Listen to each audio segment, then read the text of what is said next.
क्या हो गया?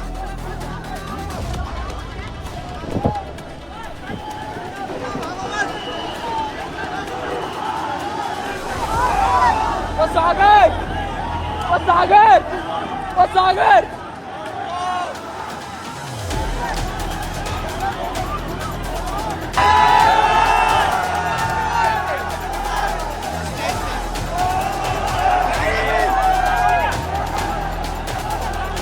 ये देखो लड़कियों को खींच रहे भाई, लड़कियों को खींच रहे। आपके आदित्य नगर से पहुंच चुके हैं।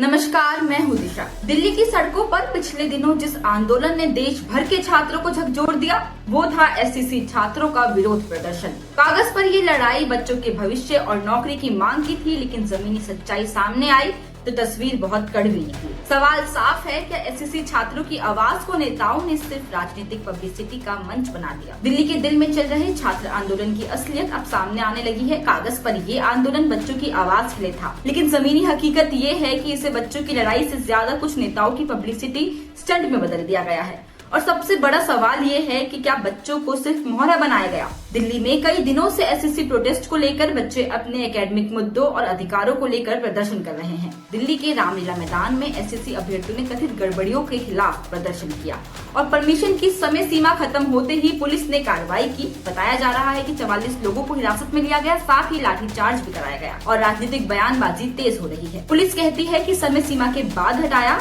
बल प्रयोग के आरोप बढ़ा चढ़ाकर। साथ ही ये विरोध देशव्यापी असंतोष का हिस्सा है, जिसकी जड़ें फेज 13 परीक्षा में तकनीकी या फिर प्रशासनिक विफलताओं तक जाती है।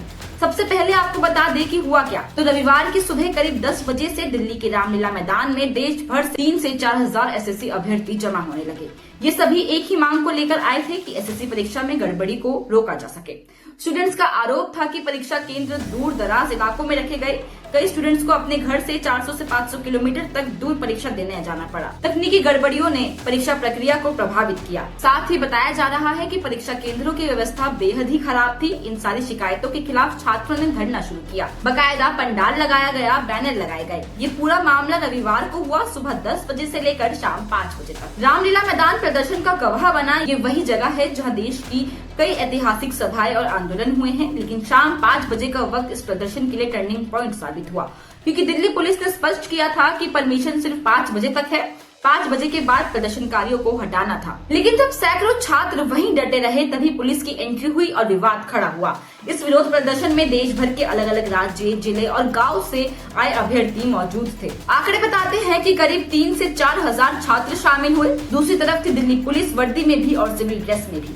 और फिर जुड़ गई राजनीति। कांग्रेस ने सीधे आरोप लगाया कि केंद्र सरकार के इशारे पर दिल्ली पुलिस ने छात्रों पर लाठीचार्ज करवाया। यानी मामला अब सिर्फ छात्रों और एसएससी तक सीमित नहीं रहा, बल्कि राजनीतिक रंग भी ले चुका है। जी हाँ, शाम 5 बजे परमिशन खत्म हुई, पुलिस पहुंची छात्रों को हटाने। पहले समझाने की कोशिश की गई, लेकिन जब छात्र नहीं हटे तो कहा गया कि धक्का मुक्की हुई और छात्रों का आरोप है कि पुलिस ने लाठीचार्ज किया। तो वहीं दूसरी तरफ दिल्ली पुलिस का बयान बिल्कुल साफ है कि हमने किसी तरह की जबरदस्ती नहीं की। 44 लोगों को डिटेन किया गया क्योंकि वे नियम तोड़ रहे थे। बाद में सभी को छोड़ दिया गया। लेकिन छात्रों का आरोप अलग है। वह कहते हैं कि लाठीचार्ज हुआ, हमें चोट आई और हमारी आवाज दबाने की कोशिश की गई। यानी सच क्या है, ये अभी जांच का विषय है। अब यहाँ से असली सवाल खड़े होते हैं कि एसएससी जैसे महत्वपूर्ण एग्जाम में इतनी गड़बड़ियां क्यों? क्या परीक्षा प्रबंधन इतना कमजोर है कि स्टूडेंट को अपने घर से 400-500 किलोमीटर तक दूर जाना पड़े? क्या तकनीकी खामियां इतनी आम हो चुकी है कि हर परीक्षा विवादों में घिर रही है? तो वहीं पुलिस की कार्रवाई कितनी जायज थी? अगर परमिशन 5 बजे तक की थी तो क्या पुलिस का छात्रों को हटाना गलत था? क्या लाठीचार्ज वाकई हुआ? अगर हुआ तो क्यों? और आखिरकार राजनीति की एंट्री क्यों हुई? क्या छात्रों के मुद्दे सिर्फ राजनीतिक हथियार बनकर रह जाएंगे? क्या वास्तविक सुधार की बजाय सिर्फ आरोप प्रत्यारोप होंगे? जैसे ही पुलिस ने 44 छात्रों को डिटेन किया, शाम तक सभी को छोड़ भी दिया। लेकिन इस बीच सोशल मीडिया पर तस्वीरें और वीडियो वायरल हो गई। कुछ तस्वीरों में धक्का मुक्की दिखी, कुछ में बैनर और पानी की बोतलें बिखरी नजर आई। यानी ये साफ है कि विरोध बड़ा था और गुस्सा असली था। लेकिन पुलिस और छात्रों के बीच विवाद ने मुद्दे को राजनीतिक बहस में बदल दिया। फिलहाल बताया जा रहा है कि पुलिस ने रामलीला मैदान के गेट बंद कर दिए गए हैं, मंच हटा दिया गया है, साफ कह दिया है कि अब कोई प्रदर्शनकारी अंदर नहीं आएगा। लेकिन बड़ा सवाल ये है कि क्या एसएससी इन छात्राओं की समस्याओं को सुनेगा? क्या परीक्षा केंद्रों की दूरी पर कोई नीति बनेगी? और क्या तकनीकी खामियों पर कार्रवाई होगी? क्या भर्ती प्रक्रिया को समय पर पूरा किया जाएगा? अगर ये कदम नहीं उठाए गए तो ये आंदोलन यहीं खत्म नहीं होगा, आने वाले दिनों में और तेज हो सकता है। तो ये है एसएससी विवाद का पूरा सच। एक तरफ लाखों युवाओं की उम्मीदें हैं तो वहीं दूसरी तरफ है सिस्टम की खामियां और बीच में है पुलिस की सख्ती और राजनीति की एंट्री। अंत में सवाल यही रह जाता है कि क्या भारत का युवा हर बार अपनी नौकरी के हक के लिए सड़क पर उतरने को मजबूर रहेगा?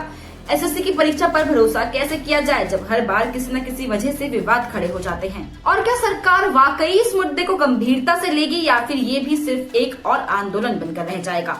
तथ्य साफ है, तस्वीरें साफ है और आरोप भी साफ है, लेकिन असली जवाबदेही अभी भी धुंधली है। ये मामला सिर्फ 44 छात्रों की गिरफ्तारी का नहीं बल्कि लाखों युवाओं के भविष्य का है। सवाल ये है, जवाब कौन देगा? आज के लिए इतना ही। ऐसी और खबरों के लिए देखते रहे GMT गाइड मेमो टॉक। धन्यवाद।